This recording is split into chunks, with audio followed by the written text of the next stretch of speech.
Salam saudara yang terkasih, kita berjumpa lagi dalam satu tema kedaulatan Tuhan atas hidup. Saudara, memahami kedaulatan Tuhan atas hidup, itu kedaulatan Tuhan adalah pemahaman bahwa Tuhan memiliki otoritas tertinggi. Otoritas tertinggi di dalam kehidupan kita, kuasa yang mutlak dan kendali penuh atas seluruh alam semesta, dan termasuk di dalamnya itu setiap detil kehidupan manusia dan segala makhluk yang ada di bumi. Saudara, konsep ini menegaskan bahwa tidak ada satupun hal di dunia ini yang terjadi di luar jangkauan atau pengawasan Tuhan tentunya. Prinsip-prinsip utama, yang pertama, tujuan yang terencana. Segala sesuatu yang terjadi dalam hidup manusia itu memiliki tujuan dalam rencana besar Tuhan. Tidak ada istilah kebetulan atau kebetulan saya begini, kebetulan saya begitu. No, saudara. Atau peristiwa acak sesuai dengan semuanya itu terjalin dalam satu rancangannya. Jadi apabila kita menemukan sesuatu, kita kembali lagi melihat ada sebab, ada akibat. Kenapa kita mengalami hal ini? Ada faktor penyebabnya, saudara. Yang kedua, pemeliharaan berkelanjutan. Kedaulatan ini tidak berarti Tuhan hanya menciptakan dunia lalu membiarkannya begitu saja dan berjalan sendirinya. Tidak seperti kendaraan yang tidak memiliki buku manual. Kita hidup itu ada buku manual yang Tuhan tetapkan untuk kita harus mengikuti buku manual itu.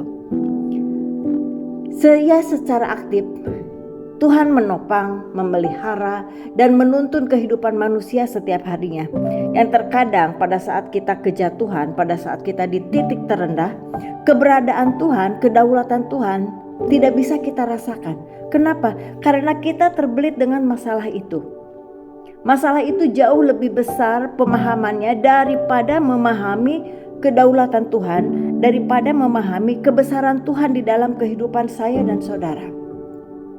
Yang ketiga, keteguhan di tengah kesulitan. Saudara, ada beberapa aspek untuk bisa memahami kedaulatan Tuhan seringkali menjadi sumber kekuatan utama saat menghadapi kritis. Ada sebagian orang pada saat kejatuhan, pada saat kritis, semuanya at the end. Tapi ada sebagian orang justru pada saat kritis, pada saat kejatuhan itu, dia menemukan sesuatu yang membuat dia itu bangkit. Hal ini memberikan jaminan bahwa di balik penderitaan atau kehilangan sekalipun, ada kendali Tuhan yang tidak pernah lepas. Semua itu dalam kendali Tuhan, saudara. Yang keempat, kehendak bebas manusia. Meskipun Tuhan berdaulat secara mutlak, manusia tetap memiliki tanggung jawab atas pilihan dan tindakan mereka. Jadi kedaulatan Tuhan dan kehendak bebas manusia seringkali berjalan beriringan. Di mana Tuhan dapat menggunakan pilihan manusia untuk menggenapi ciptaannya, untuk menggenapi rencananya.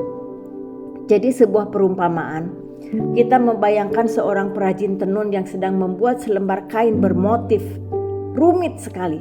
Jika kita duduk di lantai dan melihat proses penenunan itu dari bagian bawah alat tenun, kita hanya akan melihat benang-benang yang kusut, bersilangan, tidak beraturan, dengan warna-warni yang tampak bertabrakan dan berantakan. Terkadang, saudara, begitulah cara kita melihat rentetan kejadian dalam hidup. Tampak membingungkan, acak-acakan, doa sudah tapi tidak terkabulkan, semua sudah pasrah tapi ternyata kita harus masih menjalani kebangkitan atau bahkan lebih yang menyakitkan lagi. Namun saudara, sang perajin melihat dari bagian atas. Sang penenun itu, ia merancang polanya dari awal, saudara.